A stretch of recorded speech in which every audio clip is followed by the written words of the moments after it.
Bienvenue dans le podcast Incarne ta métamorphose par Magali Garcin. Ici, j'ouvre des espaces d'exploration, des vortex d'énergie, où l'on peut aller regarder ce qui se joue derrière nos expériences, nos émotions, nos relations, nos choix, mais aussi derrière nos croyances devenues des vérités, nos loyautés invisibles et ces mécanismes subtils qui parfois, souvent, nous limitent. Ma vision est simple. Nous ne sommes pas là pour jouer petit. Nous sommes là pour vivre grand depuis notre vérité. Et ce que nous incarnons finit toujours par structurer notre réalité. Je vous souhaite une belle écoute. Hello mon cercle. Aujourd'hui, j'avais envie de vous parler de pouvoir personnel et d'effondrement, de chaos. Et par pouvoir personnel, on est bien d'accord que ça sous-entend jamais la dictature. Ça sous-entend pas la malveillance, la méchanceté, la colère, de poser des injonctions aux autres. Non, non. C'est simplement rester dans ses normes, rester dans ses standards, de faire ce qui est juste et bon pour nous dans le respect de soi et dans le respect de l'autre. Même si ça le challenge. Voilà. Il s'agit en aucun cas de dire, en tout cas dans ma vision, de dire à l'autre, c'est comme ça, un point c'est tout, ça te convient pas et c'est pareil. Non. Mais d'expliquer en quoi sa demande ne peut pas être honorée ou pourquoi nous on ne peut pas aller là où l'autre voulait que l'on aille. Et je voudrais vous parler de ce pouvoir personnel dans toutes nos relations. Non seulement la relation amoureuse, mais aussi la relation familiale, amicale, voire même la relation avec nos collègues. Voilà. Parce que quand le chaos arrive dans une relation, ça illustre toujours une histoire de balance, de déséquilibre dans la balance du pouvoir personnel. Je m'explique. Où est-ce que j'en suis ? Quel niveau, moi, j'ai de pouvoir personnel, mon niveau de pouvoir personnel aujourd'hui par rapport à l'autre ? Et je crois vraiment qu'une relation ne peut tenir que quand il y a un équilibre, c'est-à-dire quand les deux ou plus d'interlocuteurs sont dans un même niveau de pouvoir personnel.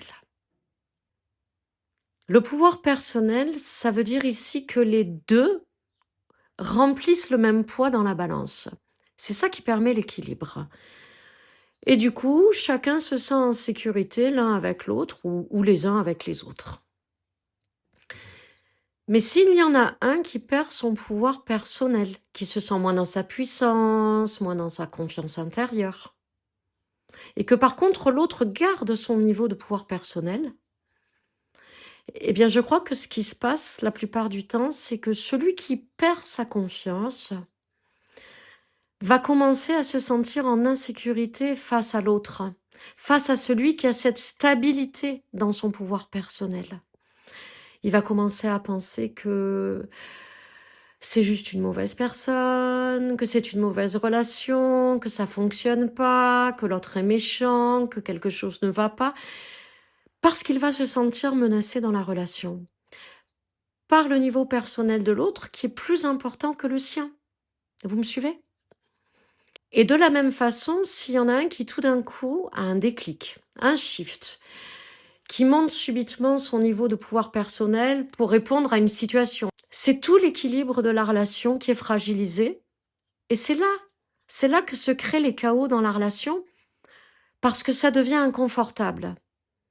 Je m'explique, tout le monde se dirigeait à peu près de la même façon, était dans son niveau de pouvoir personnel, et subitement, il y a un changement. Tout d'un coup, il y a quelqu'un qui fait preuve de plus de pouvoir personnel que l'autre, et ça vient tout déstabiliser. Ça vient tout remettre en cause. Il y a une perte d'équilibre, en fait. Il y a une perte de stabilité. Le fait de revendiquer, de montrer, d'assumer son pouvoir personnel, ça va tellement challenger l'autre que ça va tout déséquilibrer. Et je crois vraiment que la plupart des tensions dans les relations naissent vraiment de ce déséquilibre soudain et subi de pouvoir personnel par l'un des deux. C'est un peu comme si la marée, en fait, se retirait tout d'un coup et que ça venait déstabiliser un peu le sol. Alors j'ai vraiment cette conviction que pour moi, c'est toujours une initiation. Que ce soit pour celui qui élève tout d'un coup son niveau de pouvoir personnel ou le maintient, simplement, quelle que soit la situation, qui nous demande en fait d'être dans notre puissance, tout simplement, que pour celui qui a baissé son niveau de pouvoir personnel subitement, ou qui n'a pas un niveau de pouvoir personnel qui peut s'aligner à l'augmentation en fait qui se joue là dans la situation par l'autre,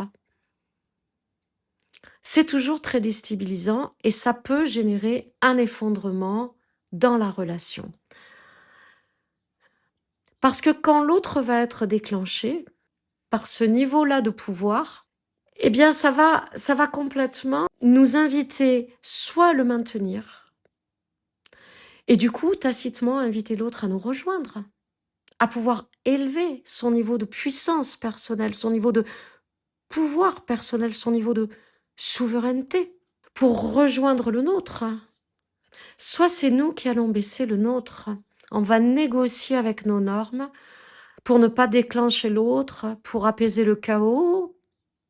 Et là, on se bafoue. Et oui. Donc, quand il y a ce type de chaos qui survient dans une relation, c'est un peu comme si l'univers nous disait, écoute, tu vois, tu veux cette abondance, tu veux cette expansion, tu veux avancer sur un chemin de croissance, grandir pour honorer tes désirs. Mais est-ce que tu es capable de te maintenir maintenant dans ce niveau de pouvoir personnel-là, quand tout vacille autour de toi?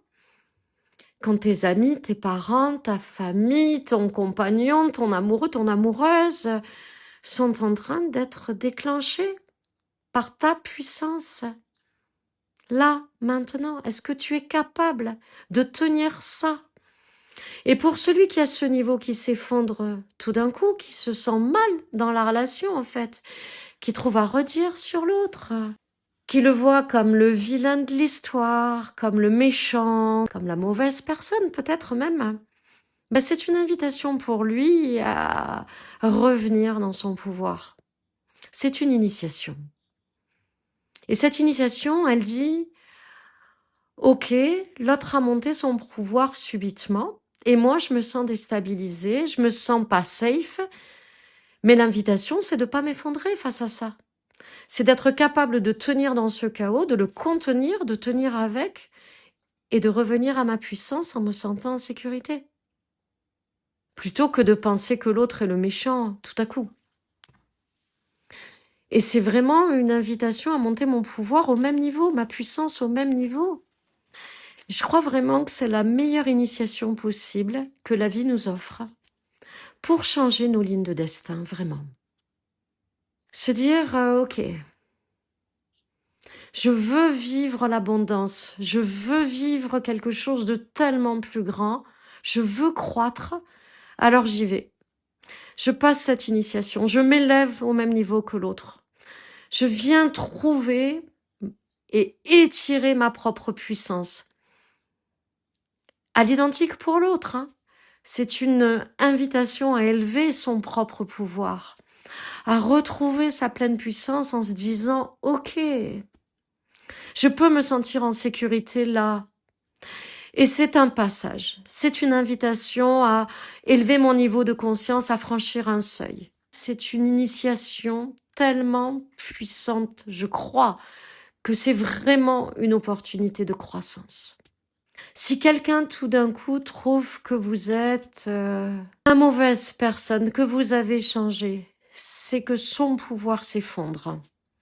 Si vos limites, celles que vous avez posées, ont été mal vécues par les autres, c'est que votre pouvoir déclenche les autres parce que le leur n'est pas assez élevé, que ce soit en lien ou pas avec vous d'ailleurs. Hein. Il peut y avoir des milliers de raisons à ça. Et votre défi à vous, c'est de garder votre niveau de puissance personnelle sans négocier. Toujours avec bienveillance, toujours avec empathie, mais sans négocier. Parce qu'en fait, vous faites un cadeau, c'est toujours un cadeau que vous faites à l'autre aussi, en lui montrant que vous pouvez maintenir, que vous n'avez pas à vous minimiser, à rabaisser votre lumière, à rétrécir vos normes pour vous adapter à l'autre, et que lui peut aussi s'autoriser à étirer ses normes, à franchir des seuils, parce qu'il se sera choisi tout comme vous, parce qu'il peut se respecter tout comme vous. Ça ne parle jamais d'amour. Ça parle simplement d'un déséquilibre, d'empuissancement. Ça parle simplement d'un déséquilibre de sécurité intérieure.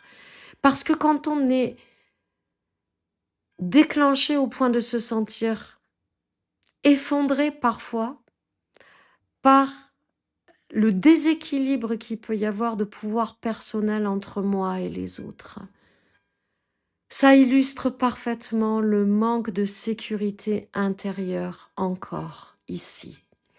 Ça sous-tend que j'ai encore remis ma sécurité à l'extérieur et que ça ne peut que venir nourrir mon insécurité intérieure. Dès que les choses bougent, dès que les choses changent, ça va générer du chaos en moi et donc autour de moi, parce qu'on le sait, la réalité va répondre en écho, en miroir, du in au out, toujours. Donc je crois vraiment en fait que quand il y a du chaos dans nos relations, ça parle toujours de pouvoir personnel, du nôtre, de celui des autres et de cette balance. C'est toujours une initiation. Je vous souhaite une belle journée. Merci d'avoir écouté cet épisode du podcast Osmose. Le cercle Osmose est l'espace vivant où cette exploration se poursuit au quotidien. Ce cercle est désormais ouvert à tous.